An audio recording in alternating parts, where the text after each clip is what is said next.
Marvel's cinematic universe has been entertaining fans for more than 10 years, bringing us dozens of great characters in 23 very entertaining movies. But which movie is the best? That's exactly what we're going to talk about today.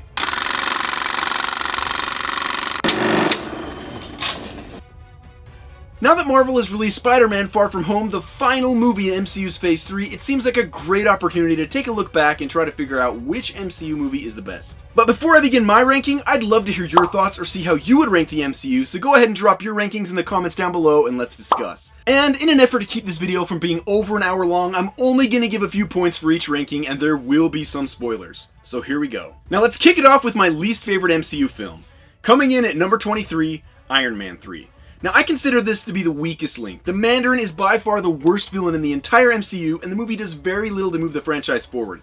That's why this movie stands at the bottom of the barrel. Next, at number 22, The Incredible Hulk. Now, I've got this one near the bottom because Edward Norton's departure from the role is pretty jarring and messes up the entire continuity of the MCU pretty bad. Not only that, but the Hulk looks completely different, and if I'm being honest, I usually skip this movie altogether when I binge Phase 1. That brings us to number 21, Iron Man 2. Now, despite bringing more characters to the table like War Machine and Black Widow, Iron Man 2 has just another mediocre villain in Whiplash, and another continuity-crushing casting change in Don Cheadle taking over for Terrence Howard. Moving up to number 20, Captain America the First Avenger. Now, even though this movie has one of my favorite villains, Red Skull, and is a very important piece in Marvel's Cinematic Universe, this movie is just one of the slowest moving and has some of the most boring scenes in the entire MCU. But you gotta love Cap, right?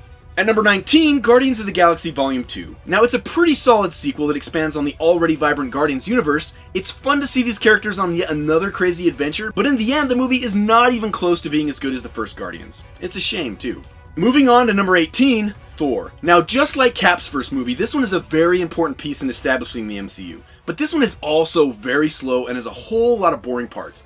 But it does give us our very first taste of space, magic, and mysticism in the MCU. Moving on to number 17, Age of Ultron. Now, even though this movie gives us a few more new characters and some very important components to the MCU's overarching storyline, Age of Ultron is the one movie in the bunch that seems to get worse each time you watch it, and it's arguably the cheesiest of the bunch. At number 16, Thor: The Dark World. This movie is the MCU's first that takes the adventure off Earth and brings another Infinity Stone into the mix. It may be near the bottom of most people's lists, but I am convinced that had it come out after Guardians of the Galaxy, people wouldn't have been so bothered by the drastic change of location and would have liked it a whole lot better.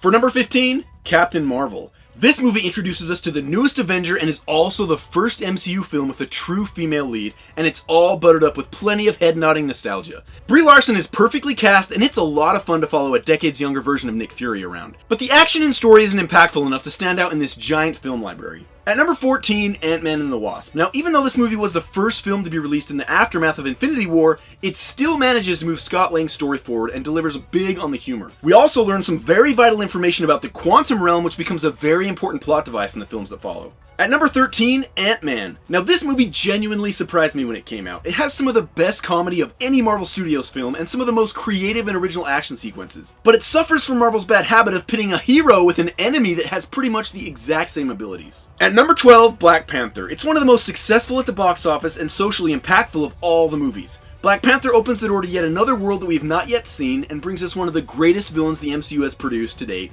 Killmonger. At number 11, Iron Man. It's the film that started it all, and set the standard for what we've come to expect from the Marvel Cinematic Universe. No actor could give us a better Tony Stark than Robert Downey Jr., and it's hard to criticize much about this movie because it's so iconic. At number 10, Avengers. This movie raised the bar to new heights. It marked the first time that every hero from Marvel's Phase 1 appeared on the screen together, and for fans it was unlike anything they'd ever experienced before. It also marks the first time we see Thanos on screen, which maps out the MCU's path towards Avengers Endgame. At number 9, Spider-Man Homecoming. Now, for a character that's already gone through 2 franchises on the big screen, Marvel Studios is more than successful in bringing Spider-Man into the MCU. Not only is this incarnation of Spidey my favorite, he also faces one of the better villains in Michael Keaton's Vulture. At number 8, Doctor Strange. This is another vital chapter in the MCU, and it's more visually stunning than any other film in the run. And in my opinion, it's one of the most underappreciated films in the MCU. Strange is also perfectly cast. No one else could better portray Doctor Strange better than Benedict Cumberbatch. At number 7, Spider-Man Far From Home.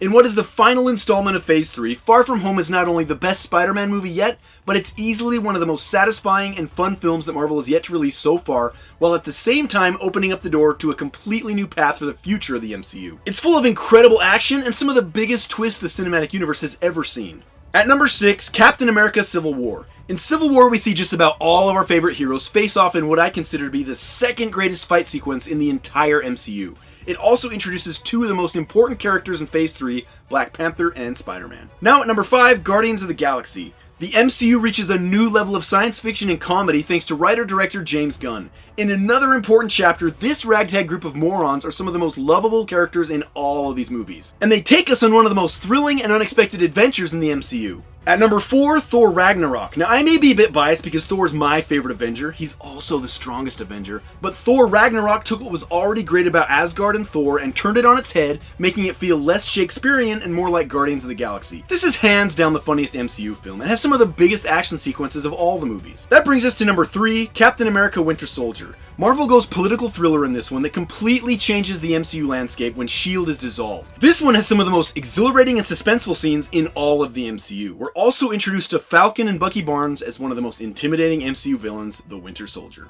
And coming in at number 2, Avengers Infinity War. Now in my mind, it goes without saying that Infinity War belongs near the top. It sets the stage for what will not only be the biggest event in the MCU, but the biggest event in cinema. Just about all of our favorite Avengers sharing the screen in one movie. And as the cherry on top, we get Thanos, who is easily the best villain Marvel Cinematic Universe has seen. This movie really got me excited for Marvel's grand finale. And it's pretty obvious by now, but my favorite movie in the Marvel Cinematic Universe is Avengers Endgame. It's all led up to this, 21 movies paving the way before this ultimate conclusion. Endgame is a direct continuation of Infinity War and manages to connect and pull pieces from just about every movie that comes before it. It's easily one of the most emotional cinematic experiences I've ever had, and it's the true capstone to the MCU. Not only is Endgame the ultimate Avengers team-up and the final chapter of a story that spans more than 10 years, it also serves as a sort of greatest hits and rewards longtime MCU fans with uncountable callbacks, references, and Easter eggs. It's a masterpiece, guys. And the Russo brothers have proven to be masters of this universe, bringing us 4 of the best movies in this entire series. Endgame is their magnum opus. I think it's the greatest superhero movie ever made, but what do you guys think? Do you agree or disagree with my list? I'd love to see your rankings, so go ahead and drop yours in the comments below and let's discuss. And if you like this video, don't forget to give it a big Thanos-sized thumbs up and share with all your friends. Also, feel free to check out my 1-minute movie reviews for the MCU. I put them all in one playlist, which you can check out right here, and I'll also drop the link in the description. Thank you so much for watching, and as always, I'll see you at the movies.